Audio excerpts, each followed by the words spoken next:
You were raised by a restaurateur, Yes. so this isn't new for you. Yeah. So tell us a little bit about that. Yeah, I mean, I come from a restaurant family. My mom, talk about an entrepreneur. I mean, she was kind of like the Mexican Tina Turner, if you will. She kind of divorced my father when we were very young, and she was a social worker, and she used to cater. We're from El Paso, Texas, and she would cater at night after she finished her day job to try to make extra money. And so food, she was born in a cattle ranch in northern Mexico. So my family were middle class to upper class Mexicans, but in a very sort of hard industry, which is the cattle industry. And then everyone kind of moved across the border. And then my mom sort of chased her dreams of having her own restaurant in New York City.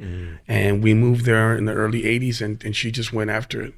What kind of restaurant was it? It was a Mexican restaurant. She was bringing kind of the traditional flavors that she grew up eating, but kind of, making some alterations and some changes along the way, and kind of focusing on regional dishes from all over Mexico, and then kind of bringing that forward to the New York audience, which at that time didn't really have a good grasp of Mexican food. The Fodor's Guide, back in the day said that Mexican food in New York City in the early 80s has a striking resemblance of what monkey has to a man. You know what I mean? That's how bad it was, So much has changed in 40 years. So my mom was really about that whole movement early on, about American regional cuisine and bringing that. What are some of the memories, like what's kind of an earliest memory of you experiencing your mom, starting a restaurant, or what's the thing that's like the most vivid memory that you have of that experience? Well, it's a great story, actually. So my mom, the way that she got to New York City initially is she went to New Orleans and took a cooking class with Paul Prudhomme, the very famous Cajun chef, in the early 80s. And he was about to open up K. Paul's, his namesake restaurant that he had for 45 years or 40 years. And he was in the process of doing it. So he was doing cooking classes. And my mom and my grandmother, my Mema, who was also a fantastic cook and a cookbook author, went and they did this kind of pilgrimage there. And then Chef Paul and my mom struck up this beautiful friendship. And then he said, "What are you doing?" He goes, "Well, I'm divorced. I have twin boys. I'm a twin. And I cook." And he's like, "Well, look, if you want to move to New York, I have a friend of mine named Warner Leroy who owns the Tavern on the Green in Central Park, and I can get you a job there." So she makes this unbelievable journey to New York City. We have all of our possessions in a catering van and $8,000 to our name. We drive from El Paso all the way up to New York.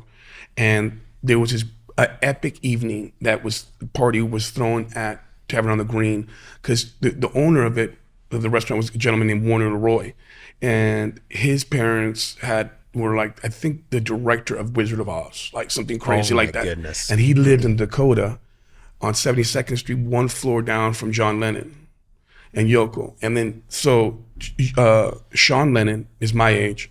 And then Warner had a son named Max, who sadly passed away. And Max was also my age. So there was this kind of interesting New York vibe, right? Yeah. And then Warner was this larger than life dude, just threw these epic parties where there was like Russian dancing bears and crazy stuff. And he realized that there was no American regional cuisine yet.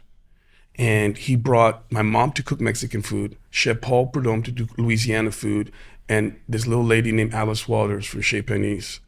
And it was this incredible evening where my mom was introduced to the food community in New York City, and James Beard and all these movers and shakers. Yeah. So I remember that very vividly as a young kid, and the importance of this meal. And that's kind of how my mom was sort of debuted, if you will, a little bit.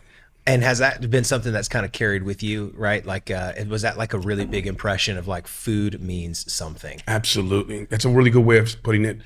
I didn't understand, till that moment, how food touches people's lives, and kind of like you can make a living out of it. Yeah. I just thought you cooked at home. You know what I mean? I didn't understand, sort of the career path that one can take through food, and that was like really eye-opening.